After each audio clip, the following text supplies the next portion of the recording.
Hi, everyone. Today in our presentation, we'll be turning the corner to a new part of the class, looking at contemporary American thoughts.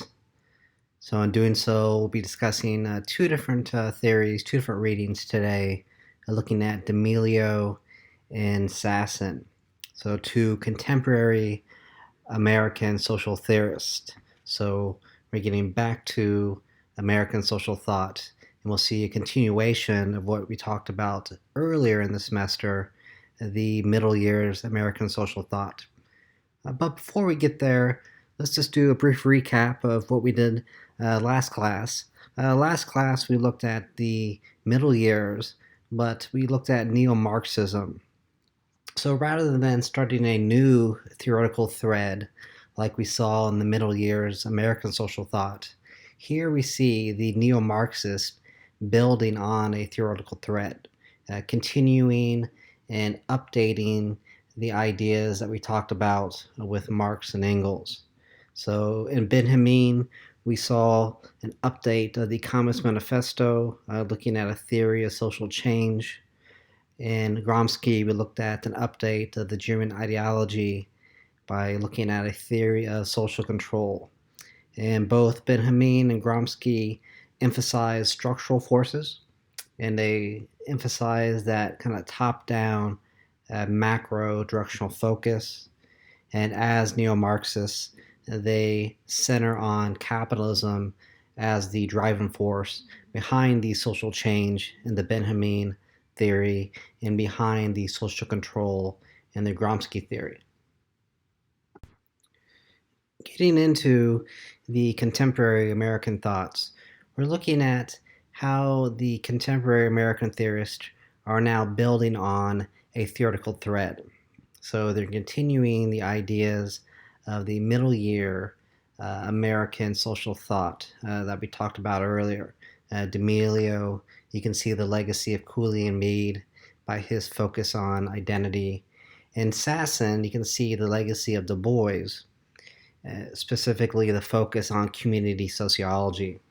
So although we didn't read any of his Du Bois's research on community sociology, that was a big part of what he did in terms of his scholarship.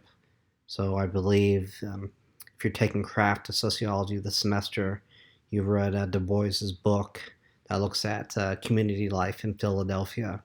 So here we see the American tradition being continued, kind of a focus on community sociology in Sassen, and that came from Du Bois, and a focus on identity, and that came from Cooley and Mead.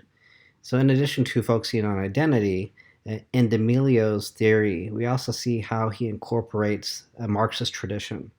So it's kind of an interesting combination of looking at issues of sexuality and Marxism together. And then Sassen, although continuing the American legacy of Du Bois by focusing on community sociology, she also incorporates a Marxist tradition, kind of looking at capitalism as being that driving force in her framework. In D'Amelio's reading, we can see a focus on sexuality as a social issue. So we can talk about gender and sexuality both kind of at this time period, more contemporary social thought.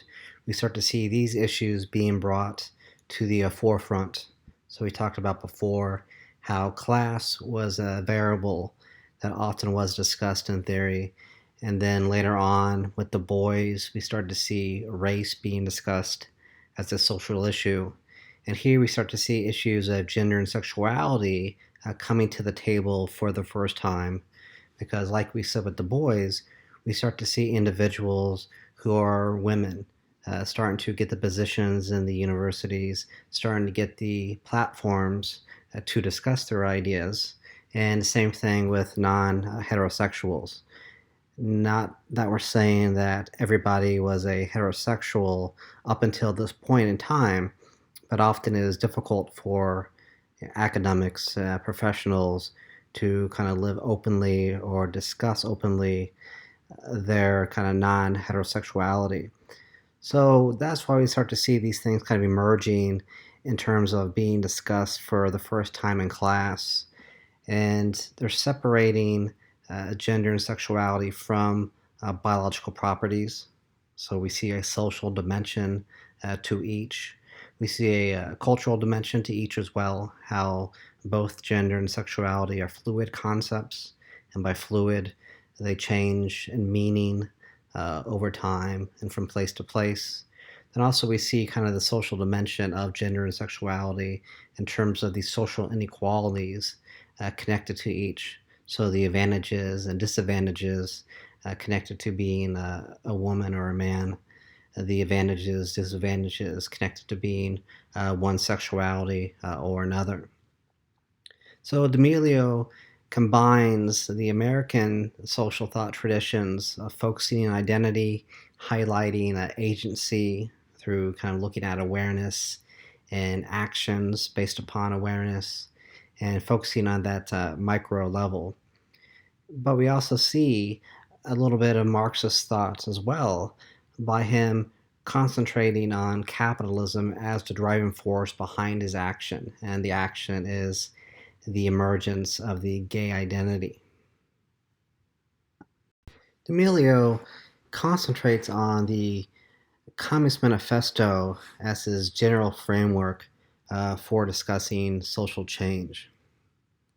Looking at the emergence of the gay identity, when we say gay identity, he's not talking about a sexual desire or being attracted to somebody of your same sex.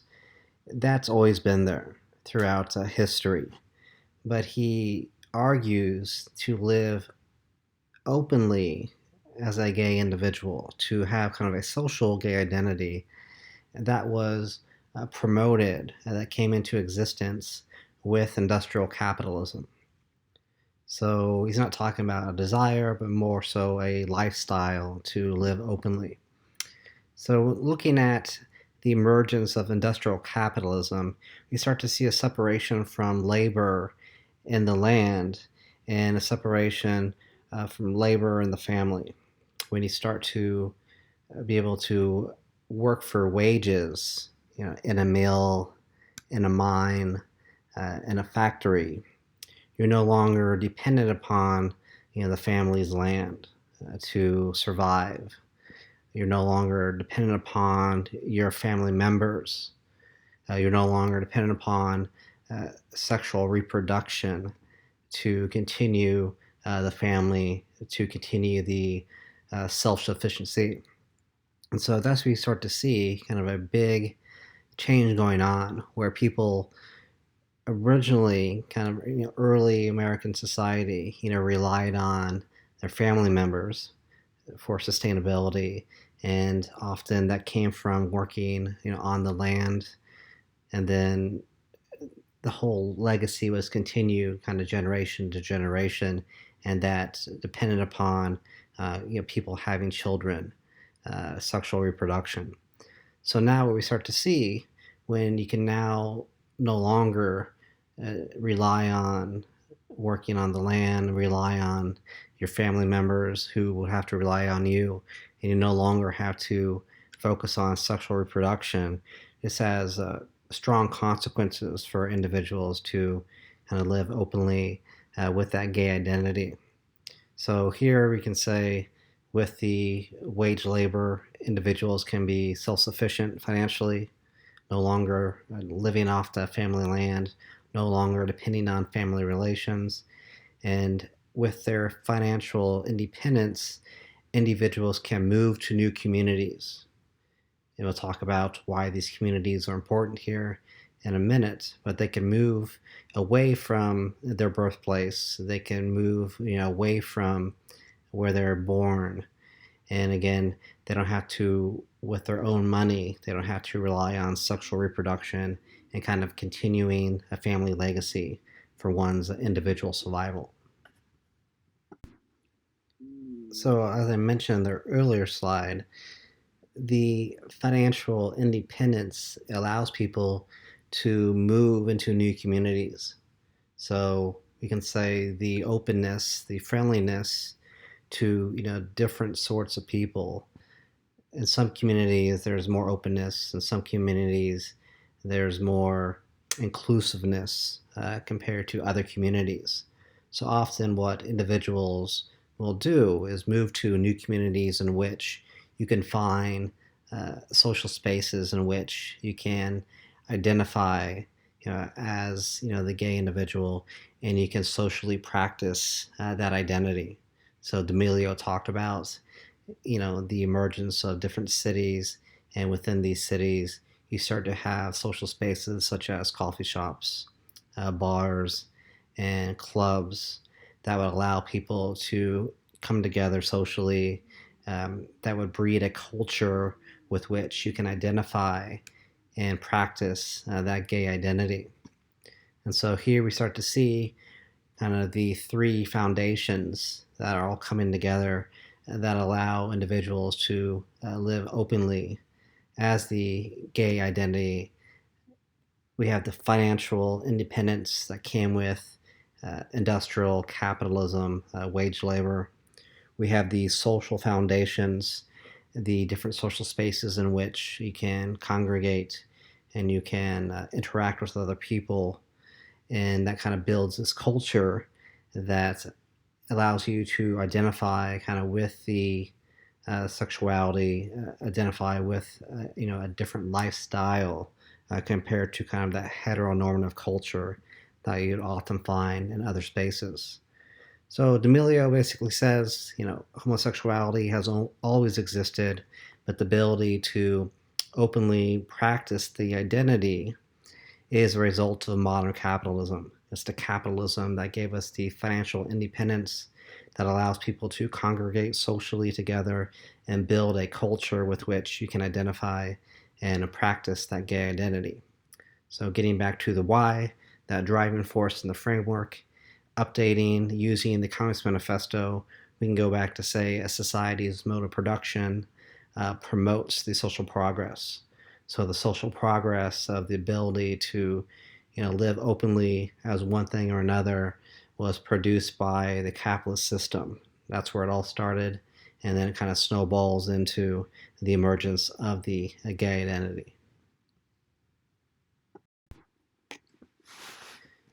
Now we can look at Sassen, and her focus is on what we can call kind of the latest stage or the latest form of capitalism. And specifically, we can call it kind of late capitalism. We can call it uh, post-industrial capitalism. Many different labels are attached to this kind of new stage of history when it comes to capitalism. But overall, we can tie it into globalization as a whole. So she looks at globalization as being part of the latest form of capitalism, where the capitalist economy is no longer strongly centered in one's country, one's nation, but rather the country's capitalism is spread out through the globe as a whole. And thus we have the emergence of what we can call globalized capitalism, where capital flows, capital investment is no longer kind of within a country, but strongly connected to other countries, other nations as well. And so, in this globalization, in the globalized capitalism, there are a lot of different consequences.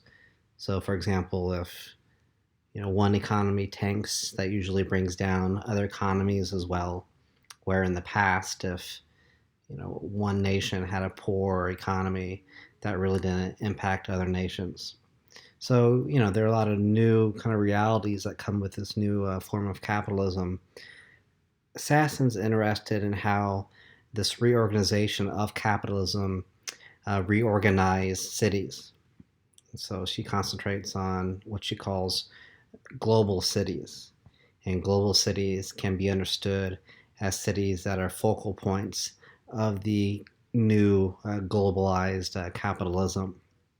And so when you reorganize cities and become these global cities, there are going to be economic, social, and cultural changes.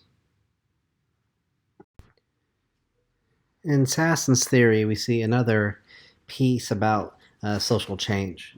So, like we saw with D'Amelio, we're looking at an update of the Communist Manifesto, recognizing how the social change under examination, whether it be the emergence of the gay identity or whether it be the emergence of global cities, what's driving that social change is the capitalist system itself. So, again, when we say global cities, we're talking about focal points of the new globalized economy, new globalized capitalism, and starting to kind of break down what's going on here within these global cities. First, we need to recognize there's been a reorganization of capital flows. And by capital flows, basically, we're changing financial investments. Where in kind of the earlier capitalist economy, people were taking their profits, taking their finances, and investing those in material commodity productions, such as producing clothing, cars, and washing machines. Here, what we start to see is that the reorganization of capital flows today captures a de-investment in production of material commodities. So we're no longer investing in producing clothing, automobiles, or washing machines. Those productions are now outsourced to different countries. So if you look at the clothes you're currently wearing, where they're actually coming from. It's more likely than not that your clothing was made outside the United States. And the same thing about kind of the cars that you drive. And even if you drive, an American car, often most of the parts that make up the car were made outside the United States. And again, our washing machines that, 20, 30 years ago, were, definitely made in the USA. More and more today, they're being made in Mexico, being made in China, and brought here to the United States to sell. So that's what we're looking at. And sometimes this deinvestment of material production is called a deindustrialization. So again, no longer taking your profits and investing them into another factory or investing them in more workers to produce more things. You're taking your profits and investing them in the stock market, investing them in commerce. And what happens is you outsource the old work. You close down the factories, you close the mills, and you outsource that work to other countries to make the clothing and the cars and wash machines. And often, again, the companies are making a profit, a higher profit off this, because in those countries you can pay lower wages, you have less restrictions on you in terms of environmental restrictions, work day, work hour restrictions. So it allows you to profit more when you outsource the labor to other countries. And so what's going on now, where if you're not investing in material production anymore, often what we see is the investments are being centered on commerce. So really kind of focusing on looking at investing in stocks, bonds. Then you're looking at investing in and creating kind of technology and also just ideas as commodities. So looking at think tanks, universities.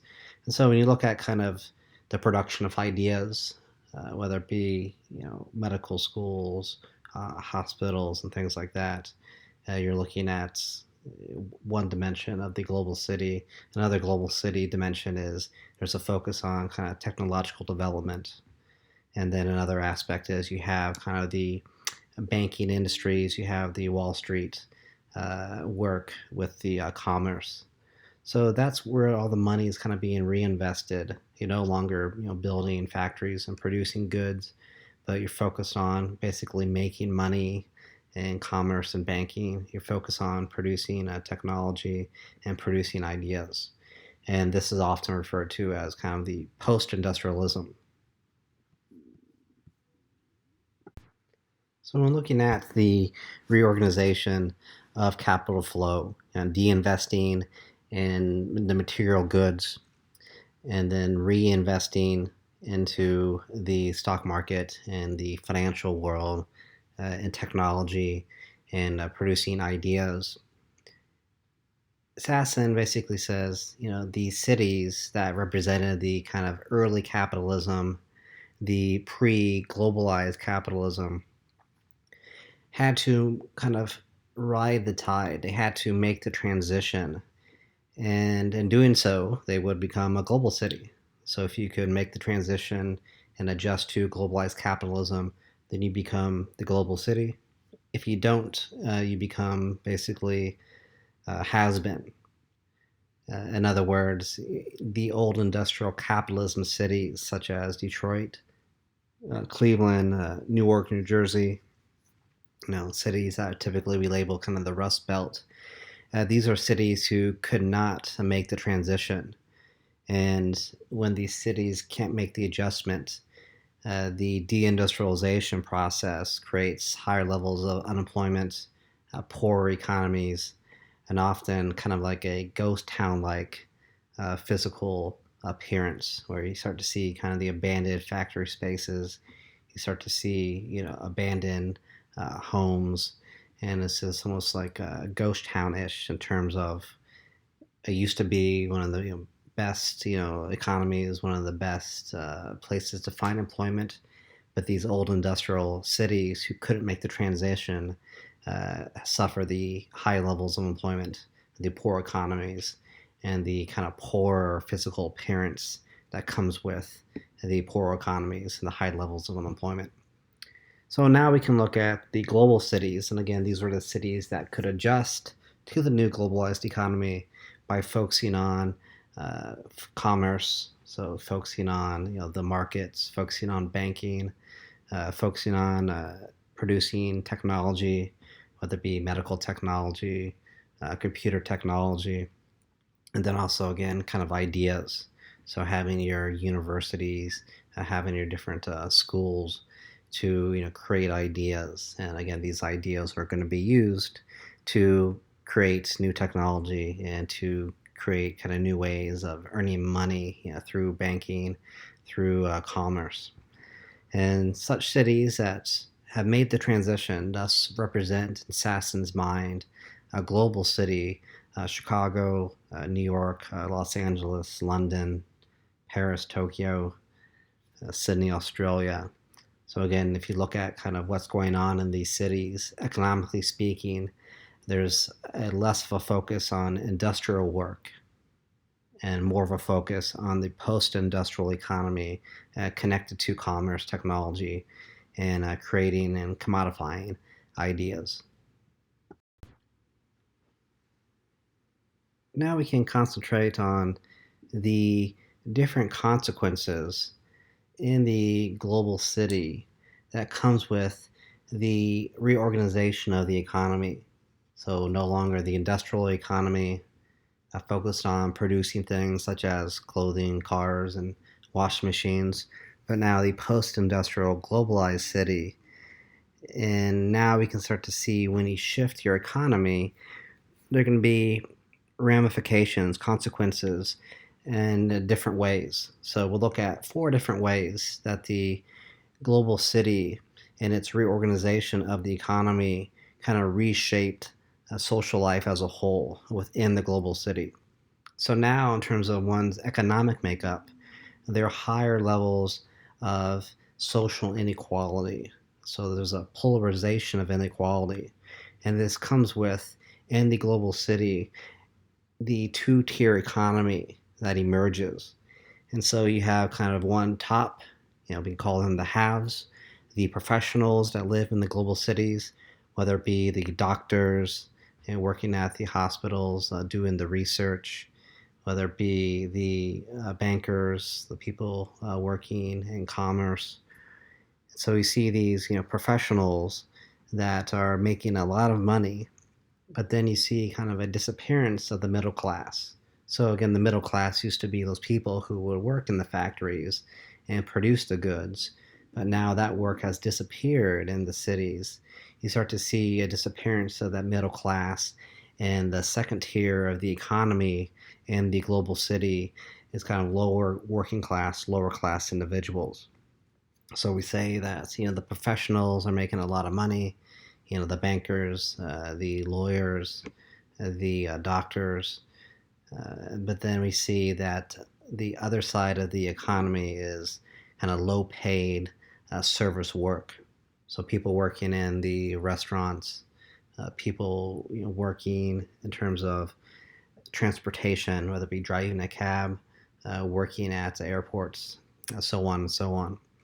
So we see this kind of polarization of inequality uh, extending uh, this to why we see, socially speaking, a heavier dependence on immigrants, because that second tier of the economy is kind of low paid service work. It's not very attractive work for a lot of people. So they'll be moving out of the cities to suburbs, they'll be moving out of the cities to areas in which they can find better paid work.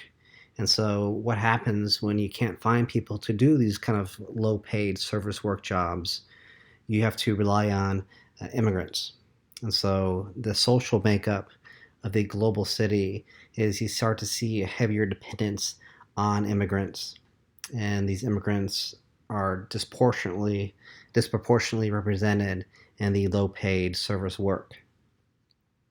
So when I lived in Chicago and I did research there with one of my professors, and we looked at the service economy in Chicago. So basically, who was doing the cooking for you when you went out to eat, who was doing the babysitting for families when the families would go out to eat. And so basically, you start to see that immigrant populations were doing all of the service work, making your food, making sure that your luggage got onto the plane when you fly, making sure that your kid is being taken care of when you want to go out to eat or something on a Saturday night. So because that type of work is often low paid work, it's not very attractive for people, but you still need the work to be done so the city can be functional. And often you have to rely on immigrant populations to do that work. And so the cultural makeup, so some cultural consequences in the global cities, you start to see strong interconnections among lower class populations. So rather than being kind of separated from one another, whether it be a separation caused by geography, you live on one side of the city versus another, a separation based upon your ethnicity or your race, you start to see those distinctions becoming minimized in the global city, and people are more and more kind of working together. So diverse populations are working together, stronger interconnections in the global city compared to what you would see in the industrial city, where you saw kind of a lot of separation based upon where you lived, based upon ethnicity and race, and so on and so on. And what we start to see is that people are trying to do more with less. So when you're kind of stuck at the bottom of the economy, when you're trying to get by, often you have to reach out to other people to get help, and other people are reaching out to you to get help. So kind of this low level economy that's a part of the global city is promoting this strong interconnection. And so finally, we can say that there's political changes as well. So the political makeup, you start to see people working together from immigrant and lower class populations, representing a new political force. So again, kind of in the past, you would see people kind of kept to themselves. People, didn't have the strong interconnectedness. But with this today, you start to see these people coming together, not only to get by financially, but how people are coming together and making themselves a political force as well. So the voices are heard when it comes to creating legislation. Their voices are heard when it comes to protesting political ideas. And so often this political force that's strongly kind of made up of immigrant populations, lower class populations in cities, it's a political force that often transcends class boundaries. And this often is connected to shared political beliefs that relate to communal action.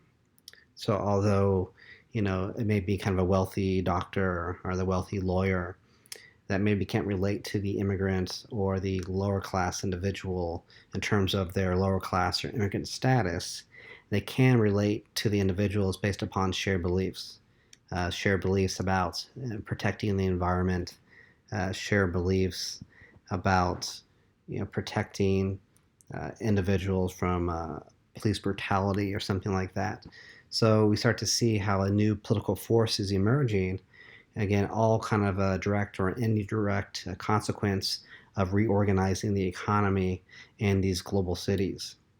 And with this new political force, Sassen believes that you can challenge and ultimately change the status quo. People can come together and challenge and ultimately change capitalism as a whole, making it more kind of people friendly, making it more public friendly. And again, we get back to why this is kind of updating in a different way, but updating Communist Manifesto like D'Amelio. We go back and see a society's mode of production can promote social progress. So when you change the mode of production, a new globalized version of capitalism, the consequences are going to lead to different forms of social change emerging. And we see that here with a new political force.